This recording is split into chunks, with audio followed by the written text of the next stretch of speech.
দেখুন, প্রথম কথা হচ্ছে চিফ প্রসিকিউটর আইনজীবী। চিফ প্রসিকিউটরের ক্ষমতা, চিফ প্রসিকিউটরের দায়িত্ব আইন দ্বারা ডিফাইন করা আছে। আমাদের কাছে যখন তদন্ত সংস্থা তদন্ত করে রিপোর্ট দিবেন, সেইটার পর থেকে চিফ প্রসিকিউটরের কাজ শুরু হবে। তদন্ত করার কাজটা কমপ্লিটলি তদন্ত সংস্থার উপর। সে কারণে তদন্ত সংস্থা রিপোর্ট না দেওয়া পর্যন্ত চিফ প্রসিকিউটর তাড়াতাড়ি করে মামলা হিয়ারিং করতে পারেন। যারা আন্দোলন করেছেন তারা হয়তো না বুঝে করেছেন। আমরা শহীদ পরিবারের আবেগ অনুভূতির প্রতি শ্রদ্ধাশীল। তারা তাদের স্বজনদের হারিয়েছেন, তারা বিচার চাইবেন, দ্রুত বিচার চাইবেন, এই ব্যাপারে কোনো আপত্তি নেই, এটার সাথে তো দ্বিমত করার কোনো কারণ নেই। কিন্তু একটা জিনিস মাথায় রাখতে হবে যে এই বিচারটা আইনের একটা প্রক্রিয়ার মধ্য দিয়ে হতে হবে।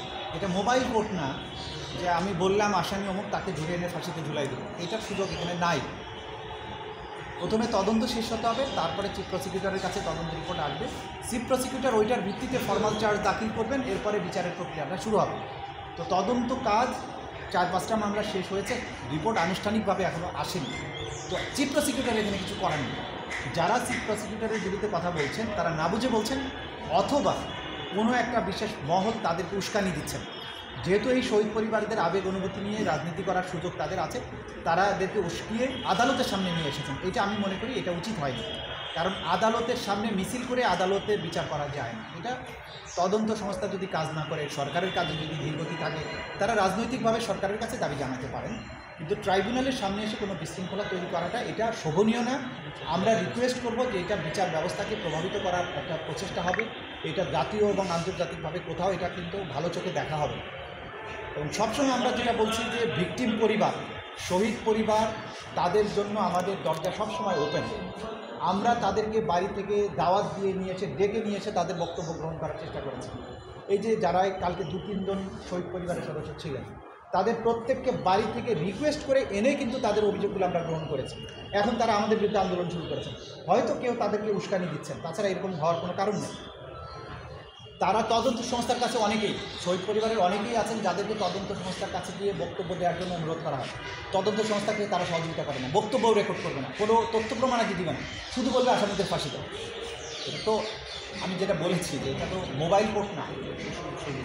1400 শহীদ পরিবারের মধ্যে 150 শহীদ পরিবারও তো আমাদের কাছে আসে না। তো বাকি শহীদ পরিবাররা যদি এগিয়ে না আসে তাহলে তদন্ত সময় লাগবে, আর তদন্ত না পেলে চিফ প্রসিকিউটর কিছু করতে পারবেন না। তদন্ত রিপোর্ট এসে গেছে, কোর্টে আমি কোনো কারণ ছাড়া টাইম নিচ্ছি, মামলার হিয়ারিং পিছিয়ে দিচ্ছি, তাহলে বলা যাবে যে হ্যাঁ, প্রসিকিউশন টিমের জন্য দায়ী। তো সুতরাং এরা না বুঝে করেছেন, তারপরে আমরা তাদের আবেগ অনুভূতির প্রতি রেসপেক্টফুল। তাদের স্বজন হারানোর বিনিময়ে বাংলাদেশে একটা পরিবর্তন হয়েছে। আমরা এবং তদন্ত সংস্থা তারা সবাই দিনরাত কাজ করছে, কিন্তু কাজের ভলিউমটা বুঝতে হবে যে এই গোটা বাংলাদেশে, এই চট্টগ্রামে যেতে হচ্ছে, রংপুরে যেতে হচ্ছে, খুলনায়, বরিশাল, নরসিংদী, কোথায় না। তো একটা টিম, ছোট্ট একটা টিম, সেই এভিডেন্স আনা, সেগুলোকে কম্পাইল করা, সেগুলোকে আইন অনুযায়ী সাজানো, এটা তো খুব সহজ কাজ নয়। তো এটা তদন্ত সংস্থা করছে, এর সাথে চিফ প্রসিকিউটরের কোনো সম্পৃক্ততা নেই।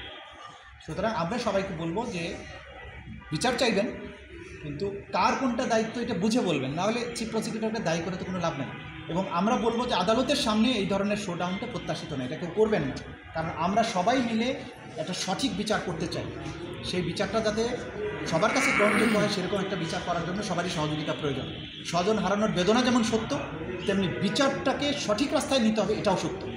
এই কাজে আমরা প্রত্যেকে সহযোগিতা চাই, যারা আন্দোলন করেছেন তাদেরও সহযোগিতা চাই, যারা আসেননি যে সমস্ত পরিবার, তাদেরকেও আমরা আহ্বান জানাই যে আসুন, সবাই মিলে সহযোগিতা করলে বিচারটা তাড়াতাড়ি হবে।